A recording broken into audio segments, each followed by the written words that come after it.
우리 시편을 말씀 중심으로 은혜를 받고자 합니다. 시편 1편이 되겠습니다.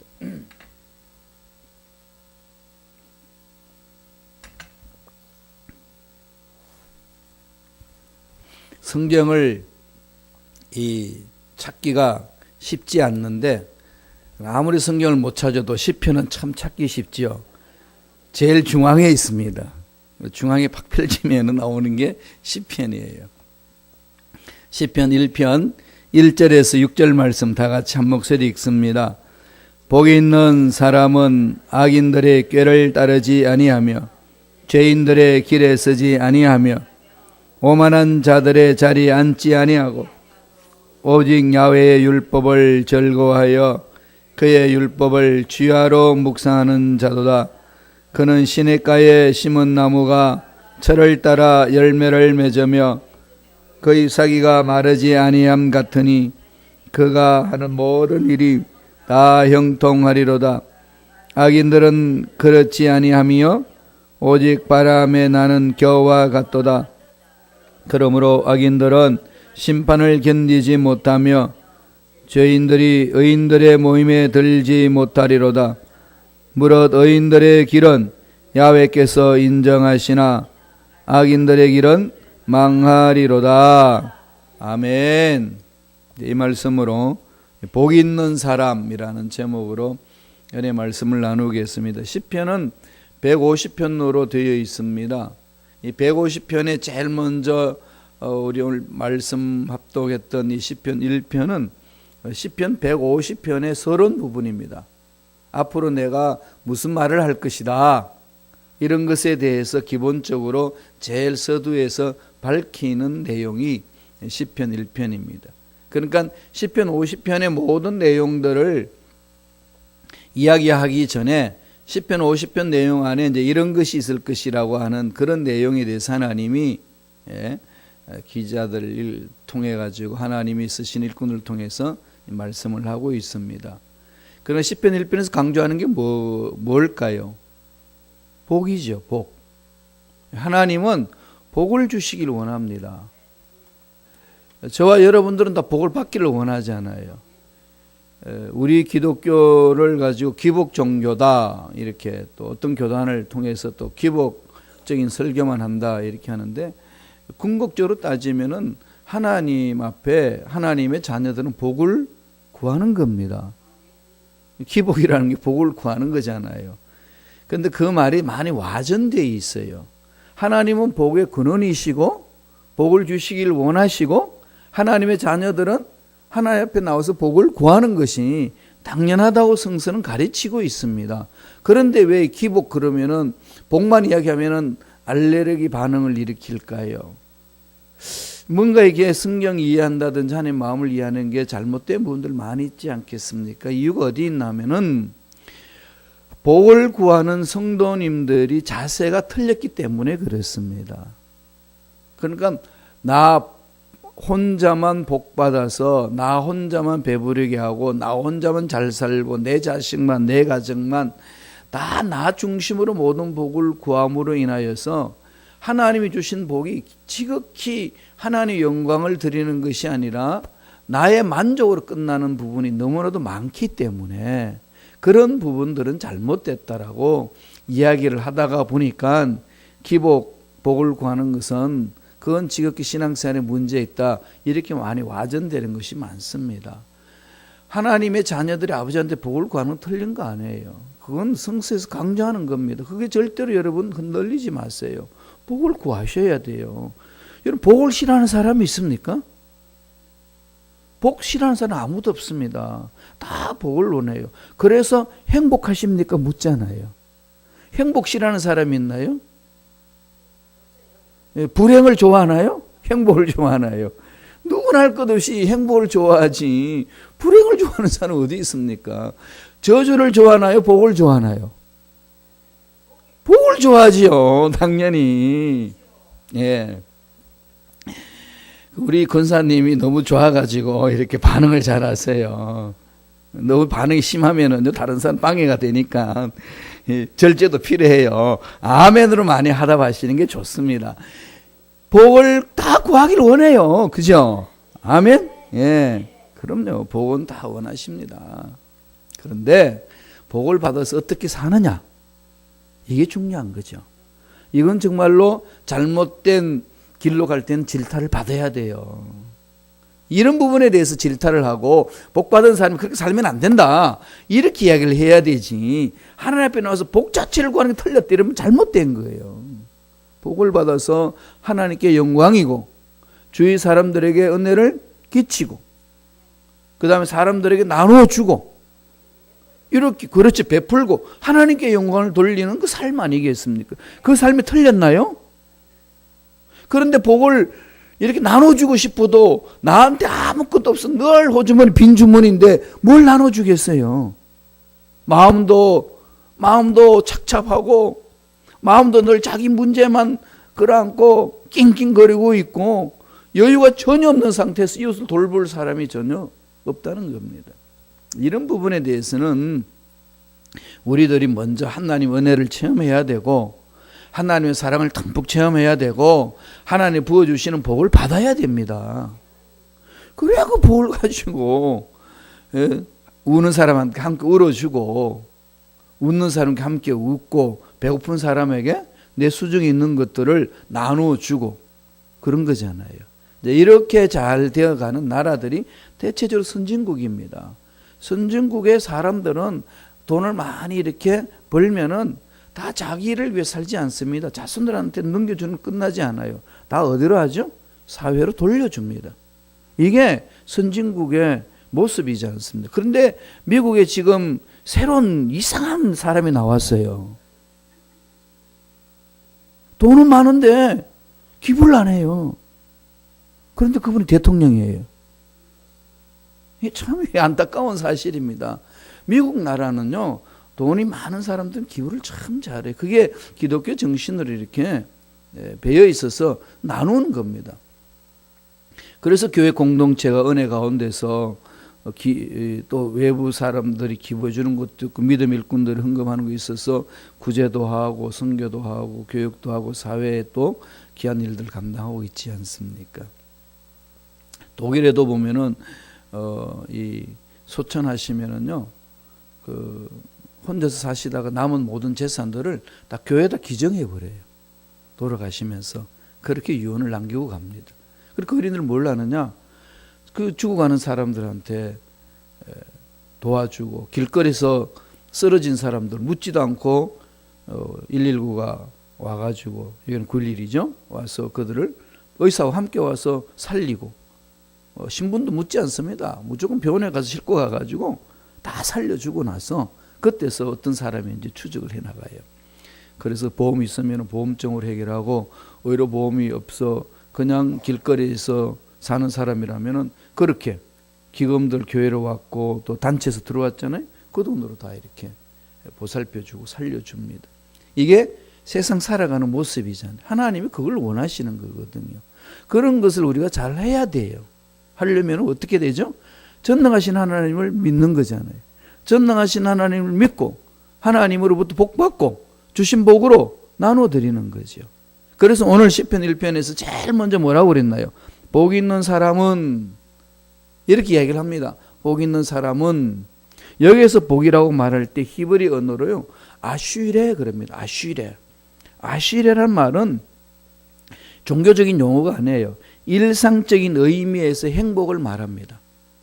일상생활하면서 열심히 일하고 난 이후에 어떤 대가를 얻는다든지 보상을 받을 때에 쓰는 그 복을 아쉬레 그럽니다. 하나님으로부터 주어지는 복이지만은 하나님이 복을 받을 수 있도록 건강도 주시고 시간도 주고 물질을 얻을 수 있는 그런 기회를 주셨지만은 그런 일에 내가 최선을 다해서 열심히 일한 결과로 얻는 결과 이걸 아쉬레 그렇게 이야기를 합니다. 그러나 하나님이 베풀어 주신 은혜로 인하여서 내가 건강하게 노동할 수 있고 열심히 일을 해서 얻은 결과물을 아쉬레 그럽니다. 아쉬레가 있는 사람은 이 말이에요. 그러니까 열심히 일을 하고 열심히 사람들 섬겨주고 열심히 봉사하면서 얻는 복을 말합니다. 궁극적인 하나님으로부터 왔지만은 하나님의 그 은혜로서 내가 열심히 행한 열매를 말하는 거예요. 그걸 여기서 시편 1편에서 이야기를 합니다. 그래서 제일 먼저 어떤 복을 받아야 되죠? 하나님과 나의 관계가 먼저 회복이 되고, 하나님과 나의 관계 회복되고 난 이후에 하나님이 나에게 베풀어 주신 은혜 속에서 나에게 주어진 기회를 최선을 다해서 활용하여서 열심히 얻는 결과, 이게 하나님의 복이다. 그렇게 이야기를 합니다. 그걸 아슈일이다 이 말이에요. 그런 아슈일에 복 있는 사람은 어떤 일이 있을까요? 말씀을 통해서 세 가지만 살펴보겠습니다. 첫째로 이 아슈일의 복 있는 사람은요, 악인의 삶을 따르지 않습니다. 악인의 스타일을 따라가지 않는 거죠. 1장 1절 한 번 더 읽어보죠. 1편 1절 읽습니다. 복 있는 사람은 악인들의 꾀를 따르지 아니하며 죄인들의 길에 서지 아니하며 오만한 자들의 자리에 앉지 아니하고, 여기에 아니한다로 부정으로 이야기하죠. 누가요? 복 있는 사람, 아슈일의 복이 있는 사람, 하나님이 주신 생명, 하나님이 주신 기회, 하나님이 주신 은혜로 열심히 일해서 얻은 결과물을 갖는 복 있는 사람은 어떤 사람이냐? 악인의 길을 따르지 않습니다. 죄인의 길을 서지 않습니다. 오만한 자리에 앉지 않습니다. 이 악인이라는 말은요, 하나님 말씀을 무시하고 성소 출입도 금지되고 지멋대로 사는 사람을 말하는 거예요. 이게 악인으로 표현합니다. 루샤임 그런데, 두 번째 죄인은 하나님의 주신 계명을 구체적으로 범죄하는 사람을 죄인이다 이거예요. 죄라는 개념은 어디서 올까요?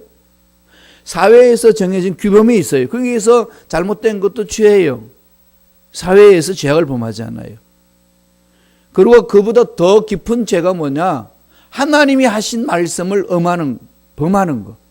이게 죄라고 그럽니다.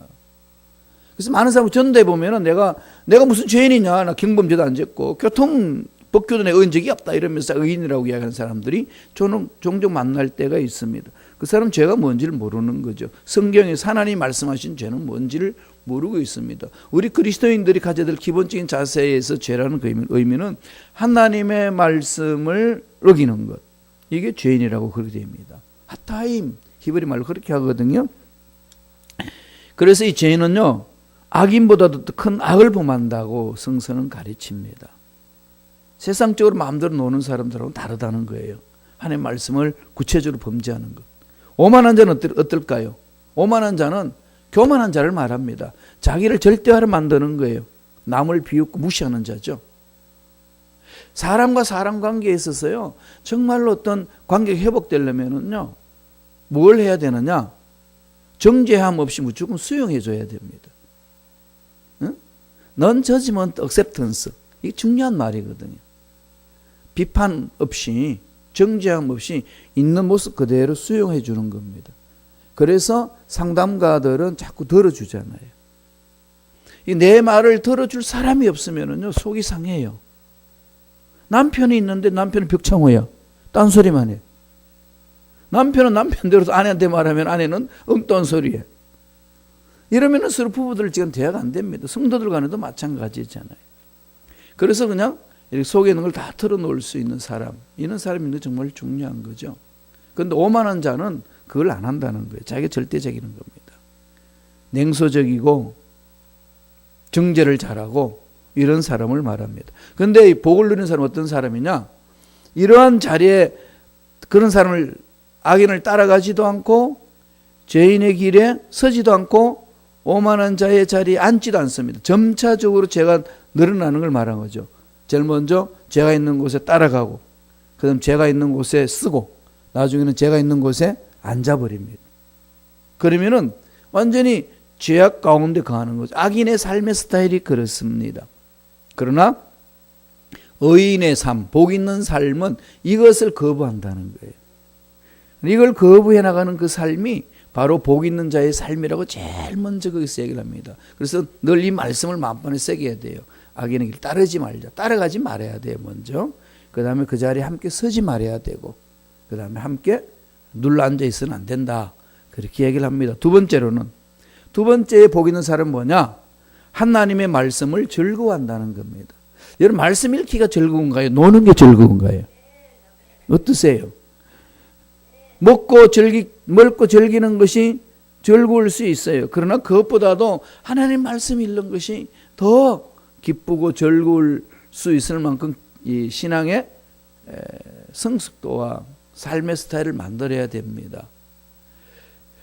정말로 어느 때가 되면은요, 아무것도 안 먹어도 말씀만 먹는 게 그렇게 행복할 수가 없어요. 그렇게 힘이 나는 겁니다. 그래서 복이 있는 사람은 궁극적으로 그렇게 간다는 거예요. 하나님과 늘 관계를 맺으니까. 그래서 주님이 오셔서 하신 말씀이 있잖아요. 마태복음 6장 33절에 먼저 그 나라 그 일을 구하라. 그럼 이 모든 것에 더 넘치도록 채워주시리라. 우리 세상에, 이 세상에 살면서 필요한 거 다 알고 계신다는 거죠. 그리고 돈도 필요하고 건강도 필요하고 행복도 필요하고 사람과 만남이 좋은 것도 필요하고 세상을 아름답게 멋지게 살아가는 것도 다 필요한데 이 모든 것들 주님 알고 계시는데 이런 걸 넘치도록 채워주시는 길이 뭐냐? 먼저 그 나라와 그 의를 구하는 것. 다시 말씀드리면 하나님 말씀 앞에 모든 내 인생을 집중할 때 말씀 안에서 나의 모든 문제를 풀려지는 역사가 일어나는 것이고 필요함을 체험받을 수 있다는 것을 가르쳐 준다는 겁니다. 말씀의 뜻이 있다는 거죠. 히브리인들이 이 하나님이 주신 계시의 말씀을 그대로 지키려고 목숨을 걸잖아요. 대대로. 지금도 여기 유대인들 보면은 자기 옷 복장을 해가지고 하는데 물론 그 자체가 다 의미가 있는 건 아니에요. 그만큼 여기다가 옷에다 술을 달고 이러잖아요. 그 술을 달는 거는 다 말씀을 상징하거든. 그럼 말씀과 몸부림치려고 노력하는 거죠. 완벽하지는 않습니다. 인간이 어떻게 완벽하겠습니까? 그러나 자세가 말씀에 서 있는 그들의 삶이었습니다. 그런 결과적으로 유대인들의 삶의 모습을 바라보면 대체적으로 그런 하나님이 주시는 복을 누리는 사람들이 얼마나 많은지 모릅니다. 대체적으로 그렇게 살지 않습니까? 그게 오늘 시편 2편에서 1편 2절에서 말합니다. 읽어보죠. 시편 1편 2절 다 같이 읽습니다. 오직 야훼의 율법을 즐거워하여 그 율법을 주야로 묵상하는도다. 율법을 즐거워하는 거죠.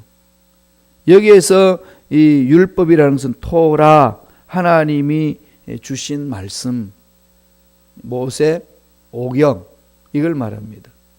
창세기부터 해가지고 신명기까지 5권을 하잖아요. 창세기, 출애굽기, 레위기, 민수기, 신명기, 이 모세, 오경, 토라 이 말씀을 꺼냄없이 그리고 나서 이제 예언서, 성문서까지 다 이렇게 날마다 묵상한다는 거죠.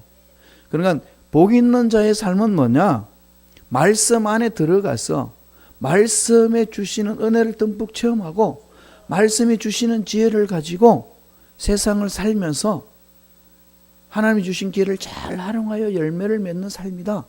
이러는 거죠. 자기 멋대로 사는 게 아니라는 겁니다. 그게 복 있는 사람이라고 성서는 우리에게 가르쳐 줍니다.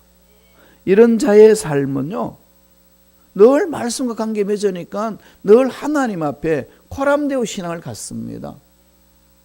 그러니까 코람데오 신앙을 가지면 늘 두 가지가 우리 삶을 지켜주는 거죠. 죄악에서 벗어날 수 있어요. 하나님 면전에 서니까. 또 하나는 뭐죠? 두려움과 문제 속에서 벗어날 수 있습니다. 전능하신 하나님이 지켜주시니까. 그래서 코람데오가 나를 이렇게 두렵게 만들고 떨게 만들고 죄악을 범하면 내가 하나님 앞에 갈 수 없다. 어떤 이러한 죄책감에 눌리게 하는 게 아니고요. 무서워서 피하는 자의 삶이 아니고 죄악에서 벗어날 수 있는 마음을 주시고, 왜? 전능하신 하나님 지켜보시니까. 또 전능하신 하나님 지켜보신다는 것은 문제 때문에 얼마나 떨고 있습니까, 우리들이. 이거 풀지 못하는 어려운 문제, 산더미같이 쌓여있는 상황들, 그런 어려운 문제들을 바라보면 도저히 답이 없으니까 불안하고 두려워하고 이게 뭔가 싶고 고통스러울 수 있지 않습니까? 그런데 코람데오 신앙, 늘 하나님과 교제를 이루는 자의 신앙은 어떨까요? 전능하신 하나님이 지켜보신다. 전능하신 하나님이 내가 당하고 있는 어려운 상을 다 알고 계신다. 늘 이런 생각이 있으니까 문제도 하나님이 맡아주실 줄로 믿습니다. 이 신앙 고백과 함께 달려갈 수가 있는 거죠. 이게 복 있는 자의 삶이다. 말씀을 묵상하는 것은 바로 그겁니다. 말씀 그 자체에 내 인생의 행복을 맛보게 하고 힘을 얻을 수 있기 때문에 그렇습니다. 그냥 의무로만 말씀 읽는 게 아니라 말씀 안 속에 들어가면 들어갈수록 그 깊이, 은혜의 깊이와 넓이와 그 큰 것을 체험하고 나면은 세상 문제는 문제로 보이지 않는다라고 가르쳐 주는 겁니다. 그것을 맛보라는 거지요. 신앙생활은 거기서 출발하잖아요. 마지막으로 복 있는 사람은 어떻게 말하죠? 마침내 형통을 누린다. 마침내 하나님 때가 되면은 하나님이 정하신 그때에 마침내 형통을 누리게 해주신다는 게 성서에서 강조하는 겁니다. 시편 1편 3절 한번 읽어보죠. 다 같이 우리 한 목소리로. 시편 1편 3절 다 같이 읽습니다.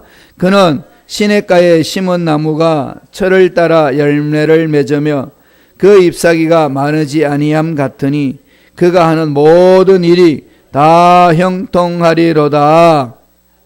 여기에서 복 있는 사람, 나무로 비유하고 있어요. 구약에서는 사람을 나무로 많이 비유하지요. 이 팔레스타인 지역에 거기는 비가 많이 오지 않기 때문에 건기일 때, 우기 말고 건기일 때는 땅이 바싹 말라서 나무가 잘 자라지 못한대요. 그래서 복 있는 자의 삶이 뭐냐? 나무로 비유해서 그 나무가 어디에 심겨져 있느냐에 따라서 나무에 자라는 거라든지 또 열매를 맺는 것이 다르듯이 복 있는 자의 삶은 이런 삶이다. 비유로 설명을 해줍니다. 그게 나무로 비유해서 설명하는데 어디에 있느냐? 오늘 3절에 뭐라고 그러죠? 복 있는 사람은 시냇가에 심은 나무라고 이야기합니다. 시냇가에 심은 나무. 시냇가에 심은 나무는 어떨까요?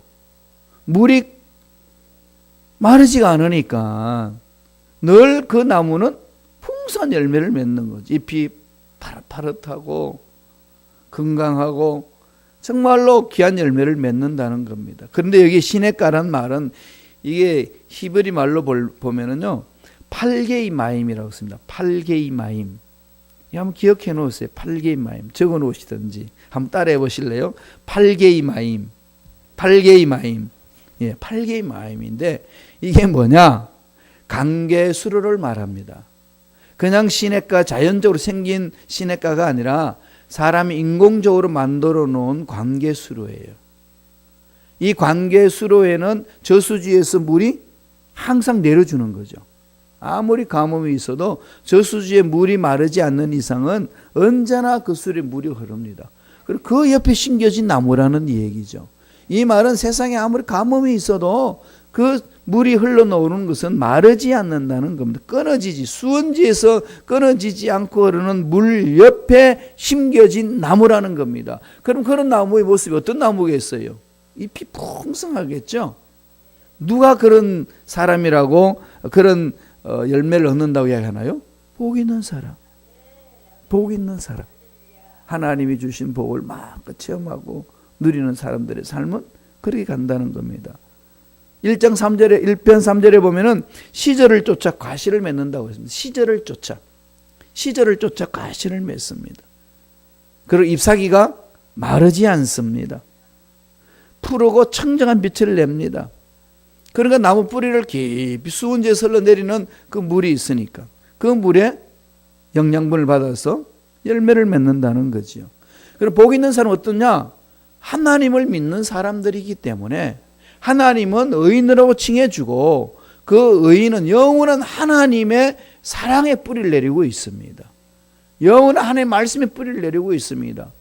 수원지에서 흘러내리는 그 물 옆에 심겨진 나무가 수원지 물이 안 마른 이상은 항상 물이 공급되듯이 하나님이 살아계시는 한 늘 우리들은 우리의 마음에 우리의 삶에 하나님의 능력이 공급된다는 거지.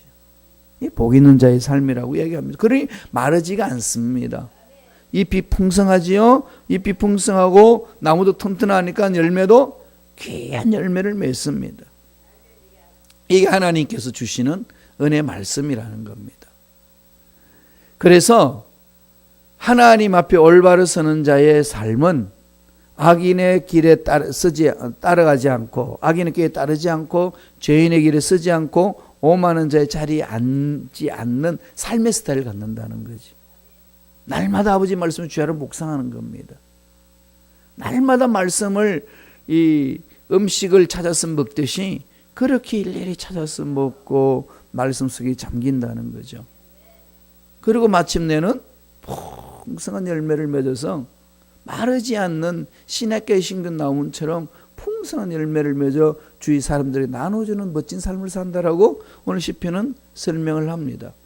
그렇지만 악인은 그럼 어떻게 될까요? 1장 6절에 있습니다. 의인과 악인의 결과가 어떤 것인지를 정확하게 있습니다. 다 같이 읽어보죠. 무릇 의인들의 길은 야훼께서 인정하시나 악인들의 길은 망하리로다. 인정하신다. 무슨 말이죠? 야다로 되어 있습니다. 히브리 말로. 야다라는 말이 뭘죠? 알다는 거잖아요. 체험해서 안다. 그러니까 하나님이 인정하신다는 말은 뭘까요? 하나님이 알고 계신다. 내가 너를 안다. 이거잖아요. 그러니까 이 세상 살면서 순간순간 하나님을, 내 삶을 알고 계시는 거죠. 우리가 답답함을 느낄 때는 기도해도 응답이 없는 것 같고, 뭔가 몸부림치도 하고 반응이 없는 것 같을 때 입속에서 툭 터져 나오는 소리 있잖아요. 하나님 정말 나를 알고 계시나? 하나님, 아니 지금 이 상황을 알고나 계시나 모르겠다고. 얼마나 답답하면 그러겠어요. 그런데 오늘 시편 기자는 뭐라고 이야기하나요? 무릇 의인들의 길은 야훼께서 인정하시나, 야훼께서 알고 계신다. 하나님 앞에 매달리려고 그러고 말씀 중심으로 살려고 그러고 어떻게 하든지 하나님이 주신 복을 누려서 나눈 멋진 삶을 살려고 하는 그 삶을 다 알고 계신다는 거죠. 그러니까 알고 계시는 하나님이 일일이 우리에게 필요한 모든 것들을 때를 따라서 채워주시고 공급해 주시고 치유해 주시고 인도해 주실 줄로 믿습니다. 이 하나님이에요. 마침내 형통케 하시는 하나님. 이게 저와 여러분들이 누려야 될 복입니다. 주님 오실 때까지 불행하지 마시고 저주받지 마시고 하나님이 주신 복을 듬뿍 체험하시기를 축원합니다. 기도하겠습니다. 하나님 아버지, 오늘도 귀한 생명을 주셔서 하나님이 우리를 통해서 무엇을 하시기를 원하시는지를 말씀을 통해서 깨닫게 해 주시니 감사합니다. 하나님, 생명 주신 분도 하나님이시요, 생명을 거두시는 분도 하나님이시요, 우리 이 세상을 살게 하시는 분도 하나님이신 줄로 우리가 믿고 고백합니다.